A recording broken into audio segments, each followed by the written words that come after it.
Hello everyone, my name is Sartika Giawa. I am a second semester student at Universitas Nias Raya. My student ID number 252271011. In this video, I will read a text for my pronunciation practice segment. Thank you and I hope you enjoy my presentation.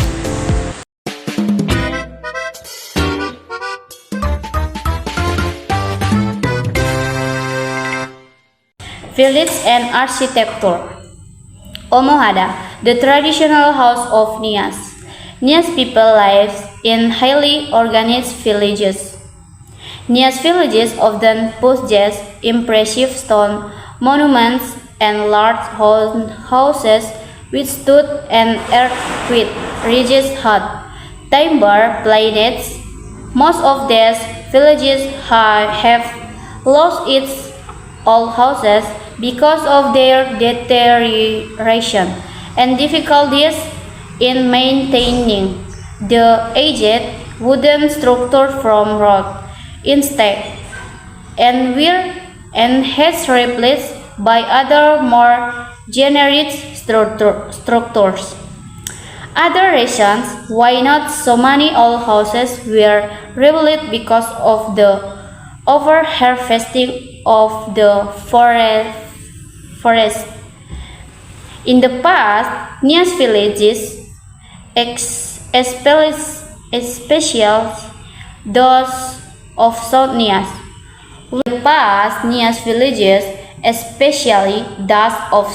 Nias, were strategically built on top of a ridge or hill and were surrounded by ramparts and security gates. Entry into this village was provided by only two gates via steep staircases. The gates lead to a straight paved avenue which ran through the village center, with rows of traditional houses on the sides of the avenue close to the main square of the village was the house of the village founders, the Omo Sebua. In the villages, in the space in front of its houses was the property inhabitants. This front country yard was used for mowing activities during harvest before storing. Villages in central Nias was usually smaller than its southern counterpart. The houses are also positioned farther away from the main avenue. Wooden figures. The Adu Jatwa wooden ancestor statues. The people of Nias place great value on wooden figures or adu. The sole purpose of the Nias figures was to fulfill ritual needs, whether it is to ensure wealth or to perform specific beneficial rite. Nisan figures vary in size, from as small as 20 centimeters in height to more than 2 meters tall. When an elderly person died, the family would make a wooden statue known as Adu Jatwa. The statue was unveiled on the fourth day after the death of the person. The shape of the wooden statue reflects the status of the person who used them. The more powerful the owner, the more impressive the statue will be made. Nias people believe that the deceased person's spirit resides in the statue, so all events that occurred in the family were shared with the ancestor statues through praise. Ancestor figures were believed to ensure fertility for the family, livestock, and the agricultural land. Sacrifices were made to the ancestor statues, especially on important events, birth, marriages, and dates. Ancestor statues were placed in the main room of the house, sometimes more than 100. A missionary work in 1930 had recorded the removal of over 2,000 idols from a house of New Northern Convert. Some missionaries even record houses called Pesai under the weight of these ancestor figures. Small adu jatua were bound together horizontally as using a ratchet and peg. In North Nias, large, impressive ancestor figures. In now as Adu Suraha Salawa, Nias language for portraits of honored ancestors. The Adu Suraha Salawa represents the first known ancestor of a family, often the founder of the village. The Adu Suraha Salawa were usually placed upon a wall or on an altar. Daro.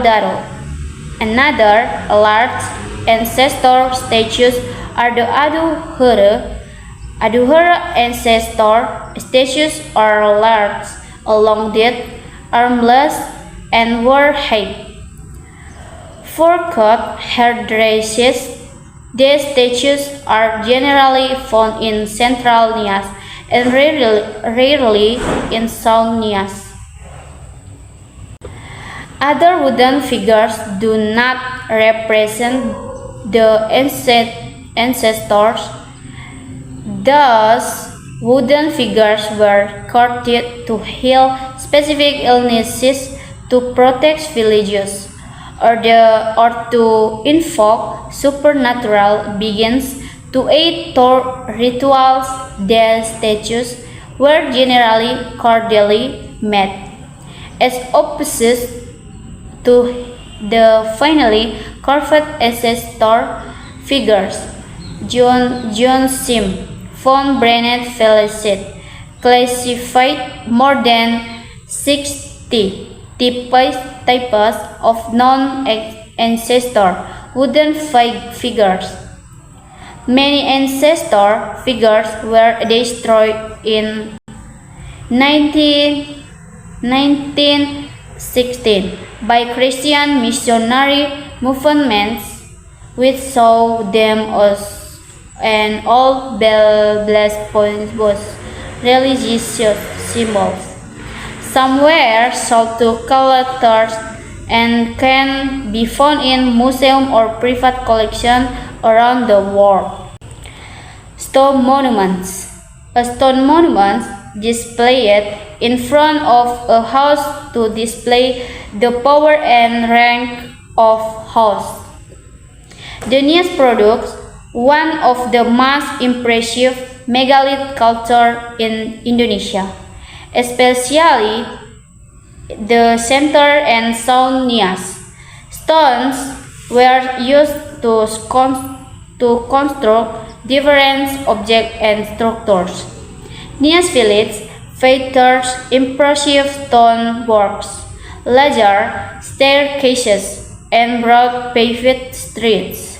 Ritual objects: the behu, vertical column, standing columns, jumping stones, obelisks, altars, and sarcophagus are among the many stone objects produced by Nias people. Stone monuments were were central in the Owasa festival, a kind of fest to raise the rank of a person. Dedicating stone monuments publicly is considered as one of the several requirements that must be done by a person to prove that he had fulfilled the right to claim a finger rank and to receive honorary titles. The behu is a type of megalith in the form of vertical column. Behu were erected in front of the house of the host. The common moret former great celebration held by the host. The more behu displayed in front of the host's house, the more powerful his position are in the village. Noblemen display behu that is larger in size and more abundant in numbers than the commoners. A behu with anthropomorphic form is known as the osa-osa. The osa-osa is depicted as wearing traditional Nias attire, the kalabubu, necklaces, and pendants and earrings, fondalu or saro dalinga. The osa-osa's head is that of the various beasts, usually a lasara, a hornbill, a stag, or a multi-headed mixture of all. Before displaying the osa-osa in front of houses, they were paraded around the village with the house stage, or even standing on top of the osa-osa. Household objects. Nias people produce household objects carved with geomorphic, floral, or geometric motifs. Below are a list of itinerary objects produced by the Nias people. 1. Barigana, a miniature jewelry box. 2. Boboa Tana, clay pot. 3. Dogi, North Nias, Fogao, Droghija, South Nias, a wooden coconut grated used to grate coconut meat to produce coconut milk or coconut oil, an important ingredient in Nias cuisine. 4. Figalai, banana leaf used as plants. 5. Halu, a paddy pounder. 6. Haru, a wooden spoon. The base of the hand is carved with curved forms of fish. 7. Fatidi, a katidi, weavings from bamboo. 8. Lesu, mortar and pastel. 9. Niru, a tool to separate rice from its husk. 9. Gala, thread-like item made of wood. 10. Solo banyo, a drink container made from coconut shell. 11. Tumba lauru, a torch used to wake rice. Weapons. A group of Nias warriors holding the baluse shield and burusa spear and with balato sword at the side of their waist. Today, the Nias people are almost always presented as a warlike people known for their hate hunting tradition, and inter-religious conflicts in the past, where manufacture of weapons are highly regarded above agriculture implements. Despite this, none of the work-like activities are carried out by the Nias people, as the majority of the Nias people has been converted to Christianity. Nevertheless, the Nias people were still known as a skillful weapon and armor makers.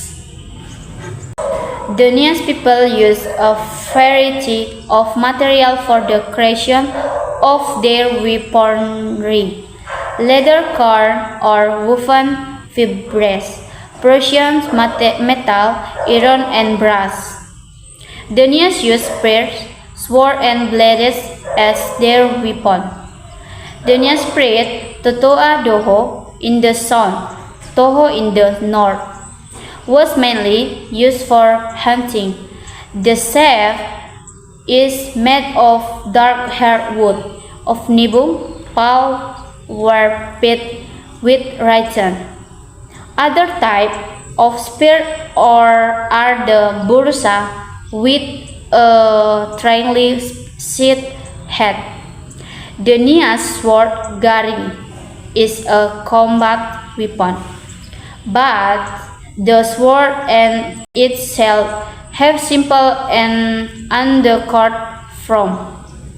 The most well known of the Nias weapon is the balatu or tolegu, a steel sword with a protective amulet believed to possess magical power. The balato has a hilt made of brass. The sheath of the balato contains a spherical band of rattan, raga balatu, which performed as a protective amulet. This protective amulet is usually etched with a variety of objects. Animal fangs, which is formed so that it looks like the jaw of the mystical Lasara. The balatu is only reserved for the Hague's nobles as a kind of bird of the own trees and the social rank of its owner. Some prominent chiefs covered their armor with shades of gold. Helmets can be made of iron or tightly woven palm fibers. The oval-shaped sail is known as the baluse in South Nias, while the North Nias produce a hexagonal-shaped sail known as the dange. That's all, guys. Thank you for watching. Don't forget like, subscribe, and comment. I love you.